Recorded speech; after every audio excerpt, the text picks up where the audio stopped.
এত কষ্ট হচ্ছে ভিতরে যে হসপিটালে বসে থাকতে পারছি না, আমাদের সব ডাক্তাররা সবাই খুব ডিস্টার্বড। আজকে তো ওপিডি বন্ধ রাখা হয়েছে। তোরা জানিস সমস্ত ঘটনা শুনলাম, যা যা মানে সত্যিকারের ঘটনা, যেটা আরজি করের ভিতরের যে ডাক্তার তারা তাদের বন্ধু বান্ধব মারফত এটা ছড়িয়ে মানে এসছে আমাদের কাছে। অ্যাকচুয়ালি যেটা ঘটেছে সেটা হচ্ছে, আমি শুনে তো মানে বিশ্বাস করতেও নিজেকে কেমন লাগছে রে।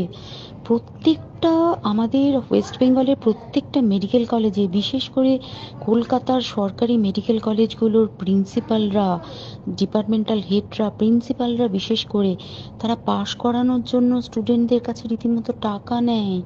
যেসব স্টুডেন্টরা, ইন্টার্নরা, পিজিটিরা যারা ভালো করে ক্লাস করে না বা থিসিস তারা জমা দেবে, পিজিতে তো থিসিস জমা দিতে হয়, তো যারা MBBS final year final pass করবে না সাপ্লি পাইয়ে দেবে, ইন্টার্নের কমপ্লিশন দেবে না, ইন্টার্ন হওয়ার পর কমপ্লিশন না দিলে তারা রেজিস্ট্রেশন নাম্বার পাবে না, এই সমস্ত ভয় দেখিয়ে টাকা পয়সা নেয়। সমস্ত জায়গাতেই এটা আছে। এর মধ্যে সব থেকে নিকৃষ্টের থেকেও নিকৃষ্টতম হচ্ছে সন্দীপ ঘোষ, প্রিন্সিপাল, যে তোর আমাদের কি বলে আরজি কর মেডিকেল কলেজে। সেখানে ভাব যে ওনার একটা বিশাল নেক্সাস ছিল, যাতে উনি বেশ কিছু ইন্টার্ন, হাউস স্টাফ এদেরকে দিয়ে ওই নেক্সাসটা চালাতেন। তারা ওখানে একটা সেক্স র্যাকেট চালাতো, তারা একটা ড্রাগ র্যাকেট চালাতো। ড্রাগ র্যাকেট মানে ওই যে ওটাতে বলেছে না, ড্রাগ মানে শুধু ওই হেরোইন আর ব্রাউন সুগারের ড্রাগ খাওয়া বা মদ খাওয়া নয়। ড্রাগ মানে হচ্ছে যে কম দামি, কম টাকায় যে ওষুধ পাওয়া যায়, যে ওষুধ, ওষুধ না জল ভগবান জানে, সেই ওষুধের মানে কোটি কোটি টাকায় যে টেন্ডার বেরোতো, সেই ওষুধ নিয়ে ওষুধ কোম্পানিগুলোর কাছ থেকে কোটি কোটি টাকা, সেই সমস্ত টাকার একটা বড় অংশ যেত পার্টি ফান্ডে, বুঝতেই পারছিস তাহলে।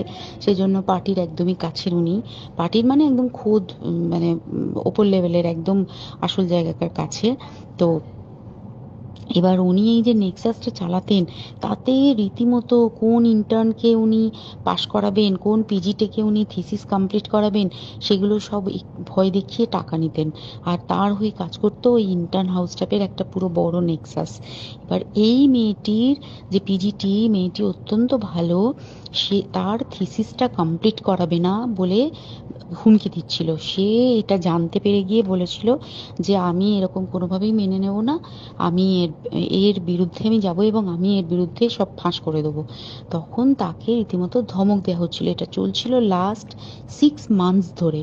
6 মাস ধরে তাকে এই হুমকি দেওয়া, তার প্রতি মানে বেশি বেশি প্রথমের দিকে কি করছিল, অত্যাচার করছিল। মানে কিরকম, বেশি বেশি করে নাইট ডিউটি দিচ্ছে, at a stress 36 hours duty, বেশি বেশি করে নাইট, বেশি বেশি করে খাটানো, এবং এগুলো সব জানে ডিপার্টমেন্টাল হেড, চেস্টের যে ডিপার্টমেন্টাল হেড সেও জানে, সিনিয়র পিজিটিরা সবাই জানে।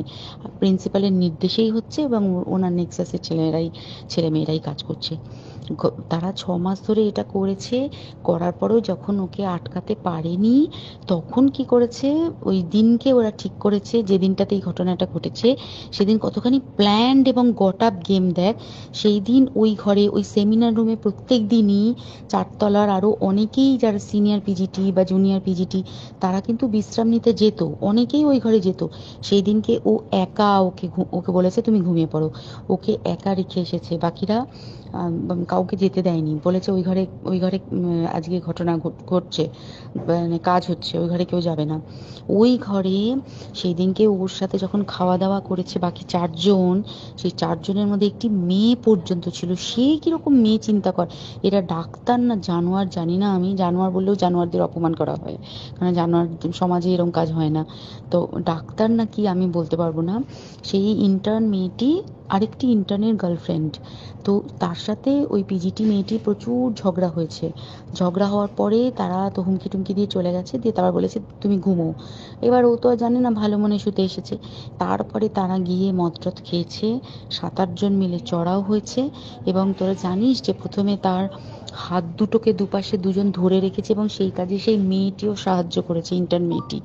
2 জন ওকে পা দুটোকে টেনে জরাসন্ধের মতো ছিঁড়ে ফেলেছে, মানে ছেঁড়ার মতো করে টেনেছে, যাতে পেলভিক বোন ভেঙেছে, গলার বোন ভেঙেছে, মানে কি বিপর্যস্ত মানে বিধ্বস্ত, কি নৃশংস অত্যাচার করেছে। ওকে উল্টো দিক করে শুইয়েছে, পিঠের ওপর দিয়ে বুট পরে হেঁটে গেছে, মাথাটাকে এমন থেঁতলেছে যে মানে স্কাল ফাল রাপচার হয়েছে।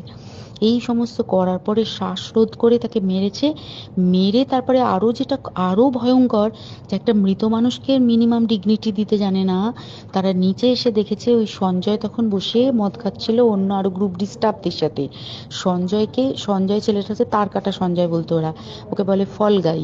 মানে ওর একটু ওইসব আলুর দোষ আছে, ও যত্রতত্র যখন তখন প্রস্টিটিউট এলাকায় যায়। এবার দেখেছে যে একে দিয়ে যদি একটা রেপ করিয়ে দিতে পারি তাহলে ঘটনার মোড়টা অন্যদিকে ঘুরে যাবে।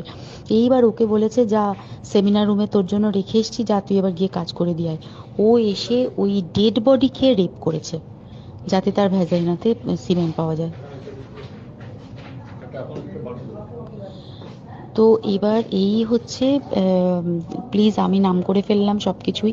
কতজন আমি যে নামগুলো পাঠিয়েছি এই সব ডাক্তাররা, এরা সব জড়িত জানিস। কিন্তু কেউ কোনো প্রমাণ নেই, প্রমাণ লোপাটের জন্য। সেদিনকে ওই ইন্টার্ন এবং ডাক্তাররা যে ওইখানের যে বাথরুমটাতে হাত পা ধুয়েছে, রক্ত ধুয়েছে, সেইটাকে সাত তাড়াতাড়ি প্রমাণ লোপাটের জন্য ওই দেওয়ালকে ভেঙে দিয়ে তার মানে ওই বাথরুমের জায়গাটাকেই ভাঙতে হচ্ছে ওদের। ওখানে নাকি ওরা রুম বানাবে, কালকে দেখেছিস তোরা খবরে। আর বেশি বলতে পারছি না, মানে তোরা তো সবাই প্রোটেস্ট করিস, আমরা তো আমাদের দিক থেকে করছি, কিন্তু কিছুই হবে না। এই পোড়া দেশে কিছুই হবার নেই, শুধু ভেতরে ভেতরে গুমড়ে গুমড়ে কষ্ট পাওয়া। আর আগামী প্রজন্মের যে ডাক্তাররা বেরোবে, তারা যে ইন্টার্ন বা পিজিটি বা এই যাদের কাছে আমরা যাব ভবিষ্যতে, তারা কি ডাক্তার না কি আমি জানি না। কি নিয়ে তাদের কাছে আমরা যাব, আর কি করেই বা আমাদের পরের প্রজন্মকে আমরা সুরক্ষিত রাখবো। নমস্কার। শুনলেন তাহলে ভাইরাল হওয়া অডিওটা? আমি এভাবে শুনিনি।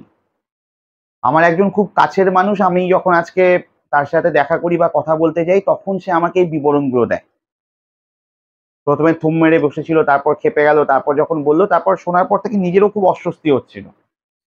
আর তার থেকেও বড় ব্যাপার, কোনো কিছুতে হয় না যে একটা শান্তি পাওয়া যাচ্ছে না, কিছু একটা ভিতরে দংশন করছে, ওরকম পরিস্থিতি। এখন আপনারা শুনলেন, আপনাদেরও একই অবস্থা হবে। মানে যেই পৈশাচিক অত্যাচার হয়েছে, যেই নৃশংসতার চিহ্ন এঁকে দেওয়া হয়েছে, এটা কল্পনাতীত, এটা ভাবা যায় না। তার থেকেও বেশি যেটা কষ্ট দিয়েছে, যে একজন মহিলাকে আর একজন মহিলা এইভাবে নৃশংসভাবে মারতে সহায়তা করছে।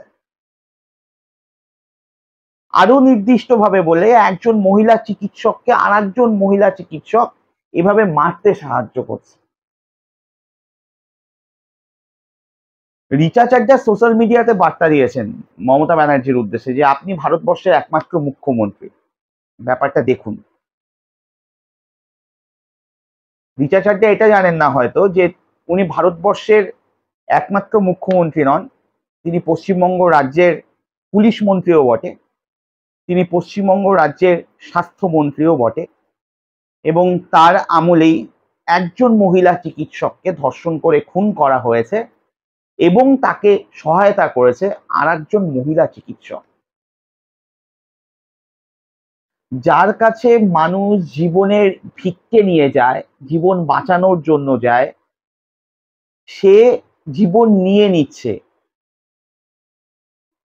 তাও কেড়ে নিচ্ছে রাদার তার সহকর্মী। তাহলে রুগীদের কি অবস্থা হবে? ঠিকই বলেছেন উনি শেষে, যে ভবিষ্যৎ প্রজন্মের কি হবে।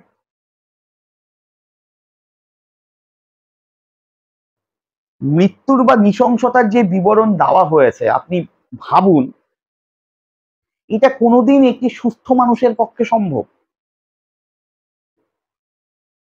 আর ঠিকই বলেছেন উনি, যে সঞ্জয় তার কাটা, তাকে সবাই তার কাটা সঞ্জয়ই বলে। তার কাটা সঞ্জয় না হলে তো এই পাশবিকতা তো প্রথম কথা সম্ভব নয়। আর তারপরেও এখনো পর্যন্ত ওই ছাগলামোটা করে যাচ্ছে ওখানে বসে, সত্যিটা বের করছে না। হয় এটা একটা দিক, আর না হলে ওই যে প্রথমে আপনাকে বললাম, যে এই নৃশংসতা, মানে আমার খুব কাছের মানুষটাকে থম মেরে দিয়েছিল, তার মানসিকতা এরকম এসেছিল, এবং সে চিৎকার করে বলা শুরু করেছে। খালি এই ঘটনা বলেনি, এই ঘটনাকে কেন্দ্র করে বলেছে উনি মুখ্যমন্ত্রী থাকার যোগ্য না, ওনাকে সরিয়ে দেওয়া উচিত, ওনার এখনই পদত্যাগ উচিত, ওনার কখনো ভালো হবে না, ওনার ওখানেও একটি নাতনি রয়েছে, ছোট বাচ্চা রয়েছে, কি করে সম্ভব, তার বাড়িতে কি কোনো মেয়ে নেই? এই যে কথাগুলো, আমি বললাম এই যে রিপারকেশন মানুষের, এই যে প্রতিক্রিয়া, এই যে ক্ষোভ, এটা ভিতরে তৈরি করার জন্য আবার ইচ্ছাকৃত করা হচ্ছে না তো? তার কারণ সবকিছু গুলিয়ে দেওয়ার একটা অনর্গল চেষ্টা চলছে, সে শাসক শিবির থেকে হোক আর সে বিরোধী শিবির থেকে হোক। বিরোধী শিবির এই জিনিসের প্রতিকার যেরকম চাইছেন, এটার বিচার যেরকম চাইছেন, সেরকম এই মুহূর্তে ওই একটি দাবি নিয়েই হাজির হয়েছে, মমতা ব্যানার্জির পদত্যাগ। কাল যখন বিনীত গোয়েলকে সাংবাদিকরা ঘিরে ধরেছিল ওই রাতের বেলা, ওই তাণ্ডবের পর, আরজি করে জরুরি বিভাগ পুরো ধ্বংস হয়ে গেছে, শ্মশানে পরিণত হয়েছে, পুলিশ নার্সের ঘরে গিয়ে আশ্রয় নিয়েছে নিজের জীবন বাঁচানোর জন্য, বিনীত গোয়েল যখন কালকে বলছো তাকেও ভীষণ অপারক মনে হচ্ছিল। তার ভিতরে একটি জ্বালা যন্ত্রণা হচ্ছে। সে বারবার বলেছে যে কিছু ভিডিও রয়েছে, কিছু অডিও রয়েছে যেগুলোকে ইচ্ছাকৃত ভাইরাল করা হচ্ছে। ঘটনাটি যেটা ঘটেছে ভীষণ নিন্দনীয়, কিন্তু বিশ্বাস করুন আমার কর্মীরা রাত দিন খেটে কাজ করেছে বিষয়টি সুরাহা করার জন্য। আমরা কোনো কিছু আড়াল করছি না, আমরা কোনো কিছু আড়াল করিনি। এবং এই প্রতিটি ভিডিও, প্রতিটি অডিও ভাইরালের খবর তাদের কাছেও আছে। ওই যে মহাপাত্র যে নামটিকে কোড আনকোড তারা করলেন এবং কোথায় বাড়ি না বাড়ি, এই অডিওটাও আমরা পেয়েছি, বা অডিও না পেলেও এটা সম্পর্কে সোশ্যাল মিডিয়াতে ছবি দিয়ে বিবরণ যে এই সেই গুণধর অমুক তমুক। অথচ পরবর্তী ডাক্তারদের মধ্যে থেকেই বলেছে যে ছেলেটি হোস্টেলেই রয়েছে, সে এখনো কাজ করছে। ইভেন যেই মন্ত্রীর ছেলেকে জড়ানো হয়েছিল সে আদৌ আরজি করেন নয়। তো তখন গিয়ে আবার প্রশ্নগুলো উলট পালট হয়ে যাচ্ছে। ওই যে বললাম না, বারবার জনগণকে দিগ্ভ্রান্ত করার একটা চেষ্টা চলছে। আবার তারপরেক্ষণে উদিত হচ্ছে মনে যে যেই ভিডিওটি বা যেই অডিওটি এখন আমি আপনাদেরকে শোনালাম, তার সামনে সে তার নাম বলেছে। তার সুরক্ষার জন্য সেই নামটিকে এখানে বলা হয়নি, যদিও অনেক জায়গায় একদম পুরো র ফাইলটি দিয়ে দেওয়া হয়েছে। তো সে নিজের নাম বলে এই মিথ্যেটা বলবে? আবার গিয়ে মনে প্রশ্ন উদিত হচ্ছে, মমতা ব্যানার্জি বললেন 24 ঘন্টার মধ্যে একজনকে ধরা হলো, তাকে জিজ্ঞাসাবাদ করা হচ্ছে, সে সিবিআই তদন্তের জন্য রাজি ছিল, নিরপেক্ষ তদন্তের জন্য রাজি ছিল, সে বলেছিল জিরো টলারেন্স নীতি নেওয়া হয়েছে, কাউকে রেয়াত করা হবে না। সবকিছুর পর যখন হাইকোর্ট কেস ডায়েরি চাইলো এবং পড়লো, পড়ে মনে হলো সব ঠিকঠাক নেই, এবং রোববার নয়, দরকার পড়লে সিবিআই কে তখনই ওই মুহূর্তে কেস ডায়েরি হস্তান্তর করে দিতে হবে। তখন গিয়ে আমার মনে হচ্ছে তাহলে কি বিনীত গোয়েল কিছু লুকোচ্ছে? বড় অসহায় অসহায় লাগছে। কেন জানি বারবার মনে হচ্ছে যে নিজের বিচার, নিজের বিবেক, নিজের বুদ্ধিকে গুলিয়ে দেওয়ার একটা অপপ্রয়াস চক্রান্ত অনবরত চলছে। সেটা যে কোনো একটি দিক থেকে হতে পারে বা যে কোনো দুটো দিক থেকেই হতে পারে। যেই পাশবিকতার কথা এই ভদ্র মহিলা বললেন, 5 মিনিট 50 সেকেন্ড কি 6 মিনিট 50 সেকেন্ডের এই অডিওটা শোনার পর মনে হচ্ছে সেই 6000 6500 বছর আগের ওই সময়টায় চলে গেছি, সে আদিম হিংস্রতা, সেই গুহার সময়টাতে। এটা হয়, এটা মানা যায়। এরকম পরিকল্পনা ভাবে, সুপরিকল্পিত ভাবে এত বড় একটি হাসপাতাল তার তৃতলে গিয়ে, মানে থার্ড ফ্লোর, মানে চতুর্থ তলায় গিয়ে এটা সম্ভব এটা করে দেওয়া এভাবে? ওই যে বললাম বারবার ঘুরপাক খাচ্ছে, 30-35 মিনিটে একজনের পক্ষে করা সম্ভব? একজনের যৌনাঙ্গে 151 গ্রাম বীর্য পাওয়া যেতে পারে, এটা একার পক্ষে সম্ভব? কোনো সময় আবার ওনার কথাই মনে হচ্ছে ঠিকই তো, রিনোভেশনের কাজ এখনই কেন শুরু হলো? কলকাতা পুলিশ সরে গেল, সিবিআই ঢুকলো, তার মাঝখানে রিনোভেশনের কাজ শুরু করলো। অন্তত ওখানকার গ্রুপ ডি স্টাফেরও তো এই বিবেকটা থাকা উচিত যে আরে ভাই এটা এখন কেন করছেন, এটা সংরক্ষিত জায়গা বা আশপাশটা করার এখন দরকার নেই, হয়ে গেল। যখন এগুলো মাথার মধ্যে ভিতরে না সব ছিঁড়ে দিচ্ছে, নারগুলোকে তালগোল পাকিয়ে দিচ্ছে, এই সন্দীপ ঘোষ, এই অকাল কুষ্মণ্ড একটা, এটাকে নিয়ে সরকারের কেন এত প্রীতি, এত ভালোবাসা কিসে? হাইকোর্টকে বলতে হলো রাজ্য সরকারকে যে আপনারা ছুটিতে পাঠান বা ওনাকে ছুটিতে দিন, আমরা লম্বা ছুটিতে পাঠিয়ে দেব। একখান থেকে সরলো, সাথে সাথে পদত্যাগ করেনি, 2-3 দিন পর করলো, তারপর 12 ঘন্টার মধ্যে তাকে আর একখানে দিয়ে দেওয়া হলো প্রিন্সিপাল স্বরূপ, যেখানে তাকে তিরস্কৃত হওয়ার কথা, তিরস্কার করার কথা, সেখানে তাকে পুরস্কৃত করা হলো যে ঠিক আছে এখানে না তুমি ওখানে যাও। উল্টে এটাও তো বলা যেতে পারতো, আপনার সময় আপনার ওখানকার সহকারী সুপার, অ্যাসিস্ট্যান্ট সুপার ফোন করে বললো আত্মহত্যা করেছে মেয়েটি, তার মা বাবা। আপনি পুলিশের কাছে কেন ডায়েরি করলেন না যে এরকম এরকম ঘটনা ঘটেছে? আপনি থাকাকালীন কেন তার বাবা মাকে 3 ঘন্টা ধরে দাঁড়িয়ে থাকতে হলো? আপনার ওখানে ঘটনা ঘটেছে, বাবা মা দাঁড়িয়ে আছে আর সববাহী গাড়ি মেয়ের লাশ নিয়ে বাড়িতে চলে গেল, বাবা মা জানলো না। এগুলো যখন করেছেন তখনই পদত্যাগ করুন। সে ইস্তফা দিয়েছে, তার ইস্তফা আবার মানে একটা গৃহীত হয়েছে আর একটা হয়নি, উল্টে তাকে পুরস্কৃত করা হলো। যখন এই দিকগুলো ভাবছে মনে হচ্ছে এটা সঠিক, আবার যখন ওই দিকগুলো নিয়ে ভাবছি তখন সব গুলিয়ে যাচ্ছে। কি হচ্ছে বলুন তো ঘটনাটা? কালকে মধ্যরাতে স্বাধীনতার দিন কলকাতা কেবল নয়, শহর থেকে মফস্বল, মফস্বল থেকে গ্রাম, পশ্চিমবঙ্গের বাইরে দিল্লি, ব্যাঙ্গালোর, বিভিন্ন জায়গায়, এমনকি প্রবাসে ঘরকন্যা ভীষণ জনপ্রিয় মেয়েদের মধ্যে সেই প্রোফাইলে দেখা যাচ্ছে আমেরিকাতে হয়েছে, সুইডেনে হয়েছে, বিশ্বব্যাপী হয়েছে। টলিউডের কলাকুশলী থেকে শুরু করে বলিউড, টুইঙ্কেল খান্না বলুন, করিনা কাপুর বলুন, প্রীতি জিন্টা বলুন, রিচা চড্ডা বলুন, অমিতাভ বচ্চনের নাতনি বলুন, প্রত্যেকে তাদের মতো করে বলছে। মমতা ব্যানার্জির কোনটা আস্তে আস্তে ছোট করে দেওয়া হচ্ছে, তাকে একটা নির্দিষ্ট গণ্ডিতে আটকে দেওয়া হচ্ছে। ছকটা ভীষণ পরিচিত, প্রতিবেশী রাষ্ট্রেই হয়েছে, কিন্তু ভয় হচ্ছে এরপরে মানুষ যে সিদ্ধান্তটা নিবে সেটা যার উপর দাঁড়িয়ে নেবে, যেই ঘটনার উপর বা তার সত্যতার উপর, তার বিবরণের উপর দাঁড়িয়ে নেবে, সেটা আমাদের কাছে ঠিকঠাক আসছে তো, সেটা স্বচ্ছ আছে তো? নৃশংস খুন, কোনো ভুল নেই। নৃশংসতার আদিম পরিচয় মেয়েটির শরীরে স্বাক্ষরিত হয়েছে, এটাতে কোনো সন্দেহ নেই।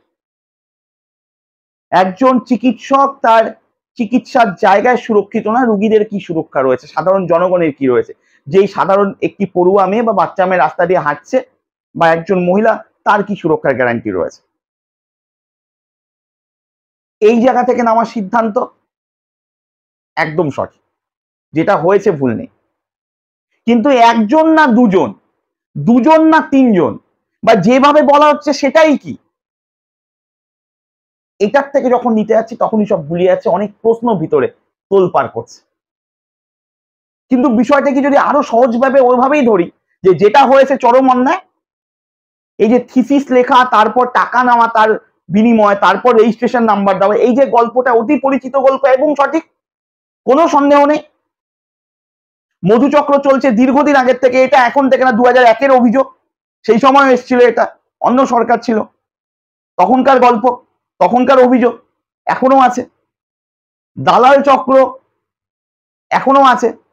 নতুন অ্যাড হয়েছে যেগুলো, সেগুলো হচ্ছে ওষুধের কারবারি, যেটা বলছিল ওই যে ভয়েস রেকর্ডিংটা, অডিওটা, যে ওষুধগুলোকে বিক্রি করে দেওয়া হয় বাজারে, কালো বাজারি করা হয় ওষুধে, নতুন পালক যুক্ত হয়েছে। তার সাথে নতুন পালক যুক্ত হয়েছে যে বর্জ্য পদার্থের যে টেন্ডার হয়, ওটা অতি প্রভাবশালীর অত্যন্ত কাছের লোককে দেওয়া হয়েছে, এবং যেখানে গিয়ে এই বর্জ্য পদার্থগুলোকে ফেলবার কথা সেখানে ফেলা হচ্ছে না, উল্টো অন্যখানে চলে যাচ্ছে। নতুন সংযোজন, যা বামফ্রন্টের আমলের সাইন্টিফিক র্যাগিং, এখানে এসে আলট্রা প্রো ম্যাক্স ভার্সন নিয়েছে, সেম ব্যাপার। সেক্স র্যাকেটের গল্প, পুরনো গল্প, সেটা রয়েছে, তার সাথে ওষুধের কালোবাজারি নতুন পালক যুক্ত হয়েছে, তার সাথে আরো একটি পালক এই বর্জ্য পদার্থের টেন্ডার প্রভাবশালীর কাছে, যেখানে ফেলবার কথা সেখানে যাচ্ছে না, উল্টে অন্যখানে যাচ্ছে। যেখান থেকে নাকি শোনা যাচ্ছে সিরিঞ্জ গুলো, রক্তের পাউচ গুলো আলাদা হয়ে যাচ্ছে, আবার বাজারে চলে যাচ্ছে, এবং ওই বর্জ্য পদার্থের যে রাসায়নিক অংশটুকু রয়েছে সেটা দিয়ে আবার নেশার জিনিস তৈরি হচ্ছে। আর এগুলো নিয়ে জানাজানি হওয়াতেই নাকি সমস্যা বেড়েছিল এই মেয়েটি। তো যদি আমি সবকিছু সরিয়ে দিই, যে আমি ধরে নিলাম এই অডিওটা মিথ্যে, যে বিবরণটা দেওয়া হচ্ছে সেটা মানুষকে উত্তেজিত করার জন্য, খেপিয়ে তোলবার জন্য, ক্ষোভ সঞ্চারণের জন্য সমাজের মধ্যে, এগুলোকে সব যদি সরিয়ে দিই, তাহলে খুব সহজভাবে যদি পরপর ধরে নিই, প্রথমত একজন মহিলা চিকিৎসকের ধর্ষণ করে খুন হয়েছে, সরকারি হাসপাতালে হয়েছে, এতগুলো মানুষ, কি সে কেবল একা না, আরো অন্যরা ডিউটিতে ছিল, তাদের সামনে হয়েছে, তারা টের পায়নি। কার আমলে হয়েছে? তৃণমূল সরকারে থাকার আমলে হয়েছে। মুখ্যমন্ত্রীর নাম কি? মমতা ব্যানার্জি। স্বাস্থ্যমন্ত্রী, পুলিশ মন্ত্রীও তিনি। এক। দুই, যে নৃশংসতার কথা বলা হয়েছে এবং নিরপেক্ষ তদন্তের কথা বলা হয়েছিল, তারা তাদের মতো চলছিল। জিরো টলারেন্স নীতির কথা বলা হয়েছে, পরিবারের সাথে যোগাযোগ করা হয়েছে, তার বাড়িতে যাওয়া হয়েছে, তারপর যখন কেস ডায়েরি কোর্টে গেল তখন গিয়ে মনে হলো কোথাও গরমিল আছে, সিবিআই কে টাকা দরকার, সিবিআই চলে আসে। তার মানে তদন্ত নিয়েও প্রশ্ন চিহ্ন রয়েছে। তিন, যে নৃশংসতা হয়েছে শরীরটির সাথে হয়েছে, তার স্বাদের নীল গাড়িটির দোষ কোথায়? প্রথম প্রশ্নটা উঠেছিল। এখন জানি না কি অবস্থা, আদৌ সেটাও সত্যি ছিল না মিথ্যা ছিল যে ভেঙে ফেলা হয়েছে। রাগ ওখানে যদি থেকে থাকে, বা যদি আমার শরীরের লালসা থেকে থাকে, আমি সেখানে গিয়ে যদি নরখাদক হয়ে উঠি, গাড়ির সাথে তো কোনো কন্ট্যাক্ট হওয়ার কথা না, সেটা কেন হলো? আর চার, যেই র্যাকেটের কথা বলা হচ্ছে, যেই দুর্নীতির কথা বলা হচ্ছে, ওই লিখার দুর্নীতি থেকে শুরু করে রেজিস্ট্রেশন মারফত টাকা নেওয়া, সবকিছু এগুলো ছিল, আছে। তার মানে এটাও সত্যি, এটার জন্য কোনো আমার অডিও রেকর্ডিং এর উপর ভরসা করার দরকার নেই। এবার মানুষ যদি ভেবে নেয় যে এই পাঁচটার থেকে কি করব, তাহলে আমার মনে হয় ব্যাপারটা অনেক সহজ হয়ে যায়। এবার আসি পরবর্তী আরেকটি বিষয়। কালকে থেকে যেই প্রশ্নটা আরো সবার মধ্যে ঘুরপাক খাচ্ছে, যখন বলতে পারেন কেবলমাত্র পশ্চিমবঙ্গের রাজপথ বা কোনো অলিগলি নয়, সমগ্র ভারতবর্ষ তথা বিশ্বের অনেক অংশের রাজপথ বা রাত মহিলারা দখল করে নিয়েছিল, তখন অভিমুখ ঘোরানোর জন্য একটা তাণ্ডব লীলা হয়েছিল আরজি করে জরুরি বিভাগে। প্রায় কোটি টাকার উপরে সম্পত্তি ধ্বংস হয়েছে। আপনি এইচসিসি বলুন, বাকি জরুরি বিভাগের ওষুধ ডিসপেন্সারি যা যা রয়েছে, কোলাপসেবল গেট, টেবিল, চেয়ার, সবকিছু ভেঙে তছনছ করে দেওয়া হয়েছে। প্রচুর ক্ষতি হয়েছে। 30 থেকে 35 জন মিলে করেছে। পুলিশ সরে গেছে, বলতে পারেন পালিয়ে গেছে। যাদেরকে রক্ষা করার জন্য দায়িত্ব দেওয়া হয়েছিল তারা নিজেরা সুরক্ষা খুঁজে যাওয়ার জন্য আশ্রয় নিয়েছে। যেই ডাক্তার নার্সদেরকে তাদের প্রোটেক্ট করার কথা ছিল, তারাই নার্সদের ঘরে গিয়ে আশ্রয় নিয়েছে নিজেদেরকে বাঁচানোর জন্য। এবার এখান থেকে খুব সহজ প্রশ্ন, করলো কারা? তাদের রাজনৈতিক পরিচয়টা কি? তার কারণ এটা জানা ভীষণ জরুরি। হাফ প্যান্ট আর স্যান্ডো গেঞ্জির থেকেও বড় ব্যাপার এই 35 জনের রাজনৈতিক পরিচয়টা কি, বা তারা কাদের দ্বারা পরিচালিত। তার কারণ অভিষেক ব্যানার্জি বলে দিচ্ছে যে 24 ঘন্টার মধ্যে যারা এই কাণ্ড করেছে তাদেরকে ধরতে হবে, দলমত নির্বিশেষে ধরতে হবে। কুণাল ঘোষ বলে দিচ্ছে কোনো রং দেখা যাবে না। কোনো নেতা বলছে এটা সিপিএম এর কাজ। তৃণমূল অডিও দেখিয়ে বলছে ডিওয়াইএফআই ওই পাশ থেকে এসছে, তারা ভেঙেছে। সিপিএম বলছে যাদের কাজ ভোট লুট করার তারাই ওসব করেছে, তাণ্ডব চালিয়েছে। এবার যদি ঘটনার পরম্পরা দেখা যায়, পুলিশের সূত্র অনুযায়ী যারা এসছিলেন ওই 30 থেকে 35 জন মানুষ, তারা এসছে বেলগাছিয়ার বস্তি থেকে বা রতনবাবুর ঘাট সংলগ্ন কিছু এলাকা থেকে। এটা পুলিশের বিবরণ। পুলিশ 3টে স্বপ্রণোদিত মামলাও করেছে।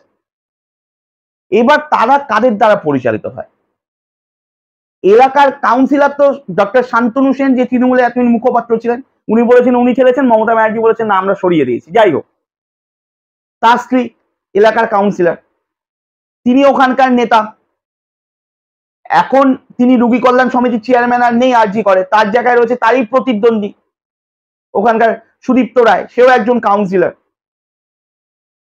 এই আরজি করকে কেন্দ্র করে ওখানে প্রচুর ছেলেরা কাজ করে, ওখানকার লোকাল জনগণ কাজ করে, তারাও কোনো না কোনো নেতা দ্বারা প্রভাবিত। তাহলে করালো কারা? সিপিএম? বা বিরোধীরা যারা ওই আন্দোলনের মধ্যে ছিল তারপর সেখান থেকে বেরিয়ে গেল, তারপর নিজের দাঁতনখ বের করে পরিচয় দেখালো, আর নাকি তৃণমূলের লোকজন করিয়ে দিয়ে তারপর বিরোধীদের নাম দেওয়া হচ্ছে কেবলমাত্র আন্দোলনের অভিমুখ বা লক্ষ্যটাকে, ফোকাসটাকে সরিয়ে দেওয়ার জন্য। প্রশ্ন অনেক, যুগ তৃণমূলের, সাংসদ তৃণমূলের, বিধায়ক তৃণমূলের, কাউন্সিলর তৃণমূলের, রোগী কল্যাণ সমিতির চেয়ারম্যান তৃণমূলের, সিপিএম এর ক্ষমতা আছে ওখানে গিয়ে আন্দোলন করবে বা ঝামেলা করবে? এটা যদি একটা প্রশ্ন হয়, তাহলে দ্বিতীয় প্রশ্ন, জনরোষের কাছে কেউ কিচ্ছু না, তখন নিজের এলাকা বলে থাকে না। জনরোষ বা জন অভ্যুত্থান বা গণ অভ্যুত্থান যখন হয় তখন পুরো এলাকাটাই মানুষের থাকে, ব্যক্তিগত কারো থাকে না। সেখান থেকে যেইভাবে মানুষের মধ্যে পুঞ্জীভূত ক্ষোভ ছড়িয়ে গেছে, যেভাবে কালকে বাচ্চা থেকে শুরু করে বৃদ্ধা প্রত্যেকে রাস্তায় নেমেছে প্রতিবাদে সামিল হয়েছে, খুব স্বাভাবিক সব মানুষ এক জায়গায় চলে আসে, বিশেষ করে যেখানে ঘটনা ঘটেছে সেখানে মানুষের জড়ো হওয়াটা ভীষণ রকম স্বাভাবিক। তখন ওখানে কোনো কাউন্সিলর নেতা ফেতা টাওয়ার পাবে না। তাহলে করলো কারা? শান্তনু সেনের বিবেক জাগ্রত হয়েছে, যে মানুষটি এতদিন মুখপাত্র হয়ে অনেক সত্যিকে মিথ্যে করে দিয়েছে, অনেক মিথ্যেকে সত্যি করে দিয়েছে কেবলমাত্র দলের স্ট্যান্ড পয়েন্টকে সুরক্ষিত করার জন্য, সেখানে আজকে তার বিবেক জাগ্রত হয়েছে। সেও দিনের শেষে গিয়ে একজন ডক্টর, চিকিৎসক, সেও তার মনে হয়েছে এটা চরম অন্যায় হয়েছে। হয় এটা হতে পারে, আর না হলে ওই যে সন্দীপ ঘোষ রয়েছে তার সাথে বনিবনা ছিল না, কোনো কারণে পাওয়া গন্ডায় সমস্যা হচ্ছিল।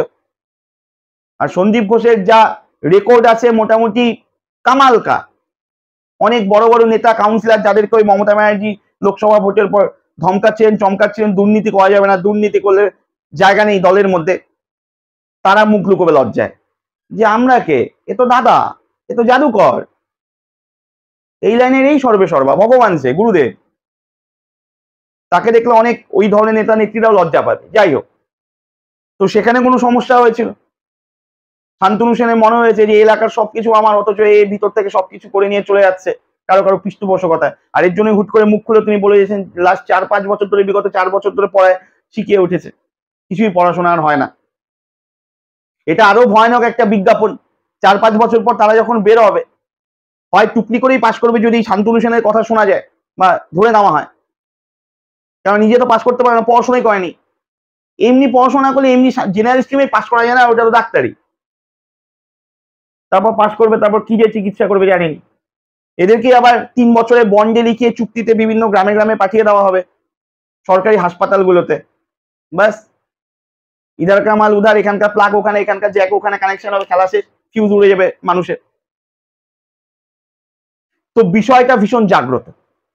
কালকে থেকে পশ্চিমবঙ্গের পরিস্থিতি আরেকটু অন্যরকম হতে পারে, তার কারণ কালকের দিনের পর থেকে বিরোধী এবং শাসক সরাসরি যদি সম্মুখ সমরে চলে আসে, অবাক হওয়ার কিছু থাকবে না। মেয়েটি হয়তো উপর থেকে দেখবে আর কাঁদবে যে মৃত্যুর আগ পর্যন্ত আমাকে কাটাছেড়া করা হয়েছে, মৃত্যুর পরেও আমাকে নিয়ে কাটাছেড়া বন্ধ হয়নি, কেবলমাত্র লাভ্যাংশ তোলার লড়াই চলছে। লাভটা কে নেবে, বিরোধীরা নাকি শাসক গোষ্ঠী? মমতা ব্যানার্জি কালকে হাঁটবেন রাস্তায় কলকাতার রাজপথে, ধর্মতলা থেকে মৌলালি, তারপরে জয়প্রকাশ মজুমদারের মাধ্যমে প্রত্যেককে বার্তা পাঠিয়ে দেওয়া হয়েছে, প্রত্যেকটি গ্রামে গ্রামে, প্রত্যেকটি ব্লকে ব্লকে, প্রত্যেকটি ওয়ার্ডে ওয়ার্ডে, গ্রামীণ ব্লকগুলোতে ব্লকে ব্লকে মিটিং মিছিল হবে, আর ওয়ার্ডগুলোতে প্রতি ওয়ার্ডে হবে, পৌরসভাগুলোতে মিটিং মিছিল। আর তার পরবর্তী দিন 18 তারিখে প্রত্যেকটি গ্রামের, প্রত্যেকটি অঞ্চলে এবং প্রত্যেকটি পৌরসভার প্রত্যেকটি ওয়ার্ডে অবস্থান বিক্ষোভ হবে। দাবি ওটাই যেটা বিরোধীদের দাবি, দাবি ওটাই যেটা সাধারণ মানুষের দাবি, দাবি ওটাই কালকে যার জন্য প্রত্যেকটা মানুষ পায়ে পা মিলিয়েছিল, রাতের বেলা মধ্যরাতে মিছিল করেছিল, সেটাই আবার তৃণমূলেরও দাবি। দ্রুত বিচার চাই, রবিবারের মধ্যে সিবিআই তদন্ত শেষ করতে হবে, দোষীকে উপযুক্ত শাস্তি দিতে হবে, দরকার পড়লে দোষীর ফাঁসি চাই। বক্তব্য একই, তাহলে ঠিক কে ভুল কে? অডিও সত্যতা তো যাচাই করা হয়, কিন্তু মাথার নাড়িগুলো সব ছিঁড়ে খাচ্ছে এই বিষয়টি, যে ব্যবহার হয়ে যাচ্ছি না তো, হটকারিতায় সিদ্ধান্ত ভুল নিয়ে নেব না তো। আপনাদের কি মতামত অবশ্যই জানাবেন। নমস্কার, ভালো থাকবেন।